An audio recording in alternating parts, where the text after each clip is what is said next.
द्वितीय भागे कथा थिला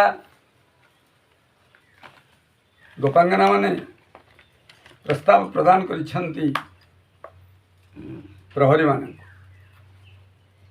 माने चिंतित अवस्था अछंती जे राजमातांकर आदेश को पालन करिवे बा गोपांगना मानकर प्रस्ताव को समर्थन करी भीतर को प्रवेश करने को देवे। यही समय अपेक्षारत ब्रजनारी माने एवं नंद यशोदा प्रवेश होइछि। समय राधाराणी प्रहरी मानकर सम्मुख रे राधाराणी विचार करुछंती जे माने तो प्रस्ताव प्रदान करिछंती प्रहरी यार उत्तर देनाती हेले मु मोर कर्तव्य पालन करी मुझे भीतर को जावाई प्रहरी मान अनुरोध करी। यही भितर प्रहरी गोटे पटे अच्छी पाखे अच्छी राधाराणी सरकार तांकर पार्श्वर अच्छी ब्रजनारी मान ललिता बाहरी पड़े राधाराणी की प्रस्ताव प्रदान कर राधे तुम्हें परा आम सागर सदा सर्वदा झगड़ा कर कौटी ना वृंदावन कौन ना आम जो कहू कृष्ण आमर से तुम्हें आमको तात्सल्य कर अनेक गुड़े तिरस्कार कथा कह कृष्ण मोर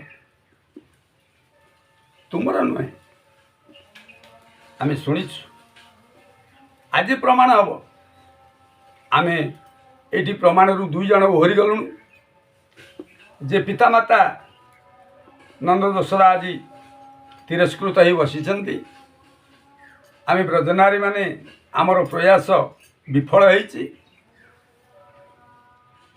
शेष अछ तुम्हें प्रमाण दब प्रकृत में कृष्ण नदी तुमर आगु कहीच आज यहाँ प्रमाण हो जदि यही प्रमाण तुम्हें जययुक्त हेल ताले आज ठार कृष्ण तुमर आम पूरा भूलीचु। राधाराणी ये कथार महत्व को प्रतिपादित करने को जाई प्रहरी पाखे पहुँची देखा दौरान प्रहरी की जाई कहते हे प्रहरी हे सुपुरुष मु अनुभव करुछि जे तुम्हें निश्चय ज्ञानी तुम्हें निश्चय ज्ञानी मत टे भीतर को जावाक दियो कहार कि न छाड़न ना तुम्हें किए प्रहरी माने पचारि देखुंट सामना दिव्य सुंदरी एत गुड़ाक लक्ष्य गोपालुणी छिड़ा आई भितर ये छिड़ा आई प्रहरी माने देखुंट मथुरा कटक अनेक नारी मान को देखी अष्टपाट वंशी की देखी नहीं ये आनंदर कथा भागवतर कथा ये प्रहरी जो देखुंट प्रहरी माने राधाराणी किमिति दिशुचंती सुंदर कथाटी अच्छी एठी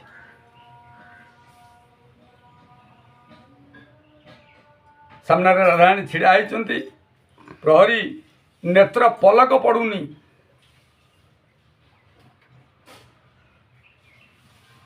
प्रहरी माने चिंता करुचंती ये केमिति दिशुचंती दुई पद कहबी जम्बू नद हार मध्य हीरा पदक परी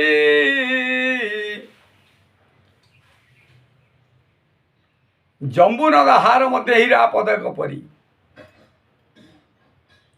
नारी मध्य दिशु थांती राधा सुंदरी ये नारी गण रे राधा किमिति दिशुचंती जम्बूनद हार मध्य सुवर्णर हार मध्य जमिति हीरार पदक झलसुताए ये गोपांगना रूपक नारी हार भितर राधाराजी कांति प्रज्वलित होची राधाराणी रूप हीरार पदक परी जाजुल्यमान दिशुची अनुभव करुछंती प्रहरी पचारे तुम्हें कौन चाहूच ना टे भितर को मत छाड़ दिया ପ୍ରହରୀ ପ୍ରହରୀ ବିଚାର କଲେ ଛାଡ଼ିବାଟା ଉଚିତ ହେବ।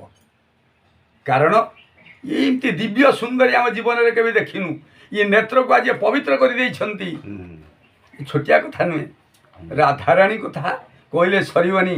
ଯାହାକୁ ଭଗବାନ ରାଧାରାଣୀଙ୍କର ମୁଖ ଛାଡ଼, ଯାହାର ପଦକୁ ଦର୍ଶନ କରିବାକୁ ଜଗତକୁ ପ୍ରଦାନ କରନ୍ତିନି କିଏ ନା ନନ୍ଦନନ୍ଦନ।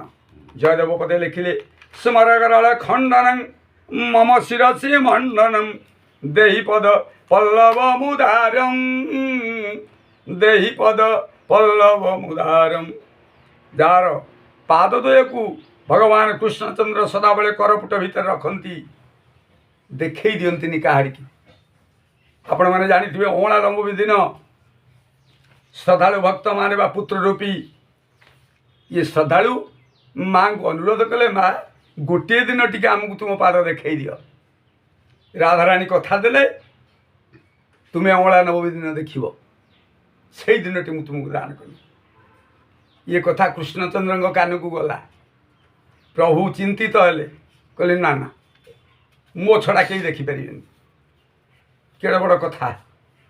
ଡାକିଲେ ରାଧାରାଣୀକି, କହିଲେ ହେ ହୃଦୟ ସଙ୍ଗିନୀ, ଏ ବ୍ରଜପୁର ଆକାଶ ତୁମେ ହେଉଛ ଚନ୍ଦ୍ରମା, ମୁଁ ହେଉଛି ବ୍ରଜପୁର ଆକାଶ, ତୁମେ ମୋ ଆକାଶର ଚନ୍ଦ୍ରମା। ମୋ କୋଳ ଛାଡ଼ି ଅନ୍ୟ କୋଳକୁ ଯାଇପାରିବନି। ତୁମେ କଥା ଦେଇଛ ତୁମ ପାଦ ଦର୍ଶନ କରିବେ ଜଗତର ଶ୍ରଦ୍ଧାଳୁ। ନା ମୁଁ କଥା ଦେଇଛି। ନା ନା, ତାହେଲେ ମୋ କଥା ରହିବନି? ନା କଥା ରହିବ, କିନ୍ତୁ ଗୋଟିଏ କଥା କରିବା। କ'ଣ କରିବା? ନା ତୁମେ ସେଇଦିନ ରାଧାର ରୂପ ରହିବନି, ତୁମର କଥା ରହିବ, ମୋ କଥା ରହିବ। ତାହେଲେ କି ରୂପ ହେବି? ନା ସେଇଦିନ ତୁମେ ଲକ୍ଷ୍ମୀ ରୂପ ଧାରଣ କରିବ। ଇଏ ତୁମର ପାଦଟାକୁ ଇଏ ଜଗତ କଲ୍ୟାଣକାରକ ହିସାବରେ ତୁମର ପୁତ୍ର ରୂପୀ ଭକ୍ତମାନେ ଇଏ ପାଦ ଦେଖିବେ। ସେ ପାଦ କାହାର? ନା ଲକ୍ଷ୍ମୀଙ୍କର ପାଦ। ଇଏ କଥା କେବଳ ନାରଦ ଜାଣିଛନ୍ତି, କେବଳ ଭଗବାନ ଜାଣିଛନ୍ତି, କେବଳ ଭଗବତୀ ଠାକୁରାଣୀ ରାଧା ଜାଣିଛନ୍ତି। ଲକ୍ଷ୍ମୀ ଅବତାର ହୁଅନ୍ତି, ପାଦ ସ୍ପର୍ଶ କରାଯାଏ। ଆଜି ସେଇ ରାଧାରାଣୀ ପ୍ରବେଶ କରିଛନ୍ତି ଦ୍ୱାରୀଙ୍କ ପାଖରେ, ଛାଡ଼ିଲେନି ଦ୍ୱାରୀ। ବହୁତ ଚିନ୍ତା କଲା ପରେ ଦ୍ୱାରୀ ଚିନ୍ତା କଲେ, ମୁଣ୍ଡ ରହିଲେ ସିନା ତୁଣ୍ଡ କଥା କହିବ, ଆମେ ଛାଡ଼ିଲେ ତ ମୁଣ୍ଡ କଟିଯିବ, ମୋ ସଂସାର ଡୁବିଯିବ। ଛାଡ଼ିଲେନି। କ'ଣ କରିଛନ୍ତି? ନା ଯେତେବେଳେ ବଳାତ୍କାର ବଳ ପ୍ରୟୋଗ କରି ଯେତେବେଳେ ପଶି ଯାଇଛନ୍ତି ରାଧାରାଣୀ ସରକାର ଭିତରପୁରକୁ, ଇଏ ଯଷ୍ଟି ଧରିଥିଲେ, ପ୍ରହାର କରିଛନ୍ତି ରାଧାରାଣୀକି। ସଂକ୍ଷିପ୍ତରେ କହିବି, ରାଧାରାଣୀ ମାଡ଼ ଖାଇଛନ୍ତି। ବସିଛନ୍ତି କୃଷ୍ଣ ବଳରାମ କେଉଁଠି? ଯଜ୍ଞଶାଳା ଭିତରେ ଆହୁତି ପ୍ରଦାନ ଚାଲିଛି। ସେଇଦିନ ଆହୁତି ହେଉଛି ଗୀତା ଆହୁତି। ଗୀତାରେ କ'ଣ ଚାଲିଛି? ନା ତ୍ରୈବିଦ୍ୟାମାଙ୍ଗ ସୋମପାହା ପୁତ ପାପା ଯଜ୍ଞରିଷ୍ଟ୍ୱା ସ୍ୱର୍ଗତି ପ୍ରାର୍ଥୟନ୍ତେ ते पुण्यमासाद्य सुरेन्द्र लोके मस्रं ते दिव्यांग देव भोगानं ते तंग भ्रुकुतुवा स्वर्गलोक विशालं खिन्न पुण्यमर्त्य लोक विसंगति एवं त्रैधर्म मनुप्रपरणा गतागतं काम काम लभन्ते इदं भगवते वासुदेवाय स्वाहा। এই ସ୍ୱାହା କହିବା ଭିତରେ ଗୋଟିଏ ପାହାର ବାଜିଲା ରାଧାଙ୍କ ପିଠିରେ। ସେଇ ପାହାରଟା ରାଧାଙ୍କ ଯେତେବେଳେ ବାଜିଛି, ସେଇ ମାଡ଼ଟା ବାଜିଲା କୃଷ୍ଣଙ୍କ ପିଠିରେ। କାହିଁକି? ନା ରାଧାକୃଷ୍ଣ ଅଭିନ୍ନ ଅଙ୍ଗ। ବହୁତ କବି ରଚନା କରିଛନ୍ତି ନାଇଁ? ରାଧାକୃଷ୍ଣ ସେ କେମିତି ଅଛନ୍ତି? ନା ଏକ ବୀଜ ବେନି ଫାଳ ଯୁଗଳ ଅଙ୍ଗରେ, ଏକ ବୀଜ ବେନି ଫାଳ ଯୁଗଳ ଅଙ୍ଗରେ, ଆଗେ ମାତା ପଛେ ପିତା କମଠ ଭାବରେ, ଏକ ବୀଜ ବେନି ଫାଳ ଯୁଗଳ ଅଙ୍ଗ। ଗୋଟିଏ ମଞ୍ଜି, ଗୋଟେ ଆମ୍ବ କୋଇଲିଟା ଦେଖନ୍ତୁ, ଇଏ ଦି ଫାଳ ଯୋଡ଼ା ହେଇଛି, କିନ୍ତୁ ଇଏ ଦି ଜଣ କିଏ? ନା ଇଏ ରାଧାକୃଷ୍ଣ, ଶିବ ପାର୍ବତୀ। ଇଏ ହେଉଛନ୍ତି ହରି, ଇଏ ହେଉଛନ୍ତି ଲକ୍ଷ୍ମୀ ନାରାୟଣ। ଆଜ୍ଞା, ଇଏ ଦୁଇ ଜଣ ଯାକ ଏକତ୍ରିତ ହୋଇ ଅଛନ୍ତି କାନ୍ତ ସଂମିଶ୍ର ଦେହ। ଆଜି ମାଡ଼ଟା ରାଧାଙ୍କ ପିଠିରେ ସିନା ବାଜିଲା, ହେଲେ କେଉଁଠି ବାଜିଛି? ପ୍ରକୃତରେ ମାଡ଼ କୃଷ୍ଣଙ୍କ ପିଠିରେ ଏତେ ଜୋର ବାଜିଛି, ପିଠିଟା ଫାଟି ଯାଇଛି। ଶୁଭ ଧରି ଆହୁତି ପ୍ରଦାନ କରୁଥିବା ଅବସ୍ଥାରେ ଶୁଭଟା ଗଳି ପଡ଼ିଛି ଯଜ୍ଞ କୁଣ୍ଡକୁ। ଋଷିମୁନିମାନେ ସେଠି ଚିନ୍ତିତ ହୋଇ ପଡ଼ିଛନ୍ତି ଯଜ୍ଞରେ ଏଡ଼େ ବଡ଼ ଅଘଟନ ଘଟିଲା କାହିଁକି। ଛିଡ଼ା ହେଇଯାଇଛନ୍ତି କୃଷ୍ଣଚନ୍ଦ୍ର, ବାହାରୁଛନ୍ତି ଦୌଡ଼ି ପଳେଇ ଆସିବେ କେଉଁଠିକି ନା ଦ୍ୱାର ଦେଶକୁ। ଲକ୍ଷ୍ୟ କରନ୍ତୁ ମାଡ଼ି ବସିଛନ୍ତି କିଏ ନା ବଳରାମ, ରାଜମାତା, ରାଜପିତା। କୃଷ୍ଣଙ୍କୁ ଧରି ରହ, ପୂର୍ଣ୍ଣାହୁତି ଚାଲିଛି, ତୁ ଛାଡ଼ି ଯାଉଛୁ କ'ଣ ପାଇଁ? କିନ୍ତୁ ଏ କହିପାରୁନାହାନ୍ତି କଥା କାହାକୁ। ମାର ଏଇଠି କଷ୍ଟ ହେଇଛି, ଏଇଠି ରାଧାରାଣୀ କାନ୍ଦୁଛନ୍ତି। ଦୁଇ ପଦ କହିବି, ପୁଣି ଏପିସୋଡ଼ ଛାଡ଼ିବି। କ'ଣ କାନ୍ଦୁଛନ୍ତି? ସଖୀମାନଙ୍କୁ କହିଲେ, ହେ ସଖୀମାନେ, ମୁଁ ସିନା କହୁଥିଲି ପ୍ରକୃତରେ କୃଷ୍ଣ ମୋର, ଆଜି କିନ୍ତୁ ପ୍ରମାଣ ହେଉଛି ମୁଁ କୃଷ୍ଣଙ୍କୁ ଆଣିପାରିଲି ନାହିଁ। କୃଷ୍ଣ ମୋତେ ମୋ କଥାକୁ ରଖିଲେ ନାହିଁ। କାନ୍ଦୁଛନ୍ତି ରାଧାରାଣୀ। କି ଦେଖିଲା ଯୋ ନେତ୍ର ସଜନୀ, କି ଦେଖିଲା ଆଜ ନେତ୍ର, ଶ୍ୟାମ ବନ୍ଧୁ ଲାଗି କେତେ ମୁଁ ସହିଛି, ଏ ବ୍ରଜେ ମାଡ଼ୁଛି ଲାଜ ସଜନୀ, କି ଦେଖିଲା ଆଜ ନେତ୍ର। ରାଧାରାଣୀ କହୁଛନ୍ତି, ହେ ସଖୀବୃନ୍ଦ, କ'ଣ ଏ ନେତ୍ର ଆଜି ଦେଖିଲା? ଯେଉଁ କୃଷ୍ଣଙ୍କ ପାଇଁ ମୁଁ କେତେ ସହିଛି, ଏ ବ୍ରଜପୁରରେ କେବଳ କଳଙ୍କର ପସରା ମୁଁ ମୁଣ୍ଡେଇଛି। ଆଜି ପ୍ରଭୁ ମୋତେ ଭୁଲିଗଲେ, ଟିକିଏ ମୋ ମୁହଁକୁ ଚାହିଁଲେନି, ମୋ କଥା ମନେ ପକାଇଲେନି। କ'ଣ ମୋ ପାଇଁ ମୁଁ ତାଙ୍କ ପାଇଁ ନ କରିଛି? ଆଉ କେତେ ଗଞ୍ଜଣା ସହିଛି। ଯମୁନା ଗଲି ମୁଁ ନୀର ଆଣିବାକୁ, ପଥ ମୋର ଓଗାଳିଲେ, ଅଝଟ କଲି ମୁଁ ଶ୍ୟାମ ବନ୍ଧୁ ପାଶେ, କଳସି ମୋ ଭାଙ୍ଗି ଦେଲେ ସଜନୀ, କି ଦେଖିଲା ଆଜ ନେତ୍ର। କହିଲେ ଯମୁନାକୁ ସମସ୍ତେ ଜଳ ପାଇଁ ଯାଆନ୍ତି, ହେଲେ ମୁଁ ଯାଏ? ହେ ଗୋପଳୁଣୀ, ତୁମେମାନେ ଯାଅ, ଜଳ ଧରି ଘରକୁ ଫେର, ହେଲେ ମୋ କଳସି ଆଉ ଘରକୁ ଆସେ ନା। ଅଝଟ କରି ମୋ କଳସି ଭାଙ୍ଗି ଦିଅନ୍ତି। ଶାଶୁ ନଣନ୍ଦ ମୋ ଗଞ୍ଜଣା କରନ୍ତି। କହୁଛନ୍ତି ଶାଶୁ ନଣନ୍ଦ କେତେ ଗଞ୍ଜଣା କରିଛନ୍ତି, ମୁଁ ତାକୁ ସହିଛି।